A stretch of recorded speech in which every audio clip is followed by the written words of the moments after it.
হরে কৃষ্ণ। প্রিয় ভক্তবৃন্দ, আজ আমরা আপনাদের এমন একটি কাহিনী শোনাতে চলেছি যা শুধু একটি গল্প নয়, এটি মানুষের জীবনের এক কঠিন সত্য। আমরা অনেক সময় ভাবি, আমি তো কাউকে হত্যা করিনি, চুরি করিনি, বড় কোনো অপরাধও করিনি, তাহলে আমার জীবনে এত কষ্ট কেন? কিন্তু শাস্ত্র বলে, মানুষ শুধু কাজের দ্বারা নয়, কথার দ্বারাও পাপ করে। আর সেই পাপের মধ্যে সবচেয়ে ভয়ঙ্কর একটি পাপ হলো পরনিন্দা। আজকের এই অলৌকিক কাহিনী আমাদের শেখাবে কিভাবে শুধু একটি বিষাক্ত বাক্য একজন মানুষকে ভয়ঙ্কর পাপের ভাগীদার করে তুলতে পারে।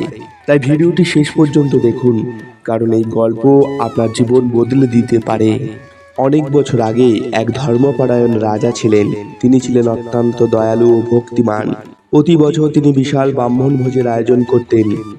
সেদিনও প্রাসাদের বিশাল খোলা আঙিনায় শত শত ব্রাহ্মণের জন্য রান্না হচ্ছিল। চারিদিকে সুগন্ধ ছড়িয়ে পড়েছিল। রাঁধুনিরা ব্যস্ত, সেবকেরা ব্যস্ত, সবাই আনন্দে মেতে উঠেছিল। রাজা নিজে দাঁড়িয়ে সমস্ত আয়োজন দেখছিলেন। তিনি মনে মনে ভাবলেন, আজ ব্রাহ্মণদের সেবা করতে পারলে আমার জীবন ধন্য হবে। ঠিক সেই সময় আকাশ দিয়ে একটি চিল উড়ে যাচ্ছিল। তার নখের মধ্যে ছিল একটি জীবন্ত সাপ। সাপটি পান ভরে ছটফট করতে লাগলো। নিজেকে বাঁচানোর শেষ চেষ্টা হিসাবে সে মুখ থেকে বিষ উগরে দিল। ভাগ্যের নির্মম খেলায় সেই বিষের কয়েক ফোঁটা নিচে রান্না হতে থাকা খাবারের মধ্যে পড়ে গেল। কেউ কিছু বুঝতে পারল না।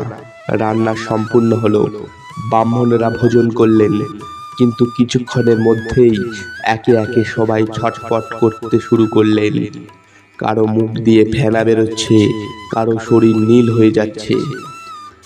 আর কিছু সময়ের মধ্যেই সমস্ত ব্রাহ্মণ মৃত্যুবরণ করলেন। এই ভয়াবহ খবর শুনে রাজা স্তব্ধ হয়ে গেলেন। তিনি মাটিতে বসে কাঁদতে লাগলেন, হে ভগবান, এটা আমি কি করলাম? তিনি নিজের মাথায় হাত দিয়ে বললেন, আমার কারণে এত ব্রাহ্মণের মৃত্যু হলো, আমি মহাপাপী। রাঁধুনিরাও কান্নায় ভেঙে পড়ল। পুরো রাজ্যে শোক নেমে এলো। কিন্তু আসল প্রশ্ন ছিল, এই পাপের দায় কার? যমলোকে যখন গভীর আলোচনা চলছে, যমরাজ চিন্তিত হয়ে বসে আছেন। তিনি ভাবতে লাগলেন, দোষ কি রাজার, কারণ তিনিই নিমন্ত্রণ করেছিলেন, নাকি রাঁধুনির, কারণ সে রান্না করেছিল, নাকি চিলের, সে সাপটিকে নিয়ে উড়ছিল, নাকি সাপের, সে বিষ উগরে দিয়েছিল? কিন্তু গভীরভাবে বিচার করে দেখা গেল, কারো উদ্দেশ্য খারাপ ছিল না, সবই ছিল এক দুর্ঘটনা। তাই যমরাজ কোনো সিদ্ধান্ত নিতে পারলেন না। দিন কেটে গেল, মাস কেটে গেল, তবু এই পাপের বিচার অসম্পূর্ণ রয়ে গেল। একদিন কয়েকজন ব্রাহ্মণ সেই রাজার প্রাসাদের দিকে যাচ্ছিলেন। পথে তারা এক মহিলাকে জিজ্ঞাসা করলেন, মা, রাজার প্রাসাদ কোন দিকে?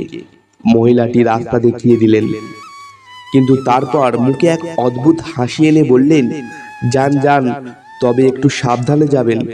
ব্রাহ্মণরা অবাক হয়ে জিজ্ঞাসা করলেন, কেন? মহিলা বিদ্রুপ করে বলল, ওই রাজা কিন্তু ব্রাহ্মণদের খাবারে বিষ মিশিয়ে মেরে ফেলেন। এই কথা বলেই মহিলা হেসে উঠল। ঠিক সেই মুহূর্তে যমরাজ উঠে দাঁড়ালেন। তিনি বললেন, পাপের আসল ভাগীদারকে পাওয়া গেছে। যমদূতরা বিস্মিত হয়ে জিজ্ঞাসা করল, প্রভু, কিভাবে? যমরাজ বললেন, রাজা দুঃখ পেয়েছিলেন, রাঁধুনি অনুতপ্ত হয়েছিল, চিল ও সাপ প্রকৃতির খেলায় বাধ্য, কিন্তু এই মহিলা অন্যের দুঃখকে উপহাস করেছে, মিথ্যে অপবাদ দিয়ে আনন্দ পেয়েছে। তাই এই ব্রাহ্মণ হত্যার সমস্ত পাপ ওর উপরেই বর্তাবে। প্রিয় ভক্তবৃন্দ, এই গল্প শুধু অতীতের নয়, এটি আজকের সমাজেও বাস্তব চিত্র। আজ মানুষ তরোয়ার দিয়ে কম, জিহ্বা দিয়ে বেশি আঘাত করে।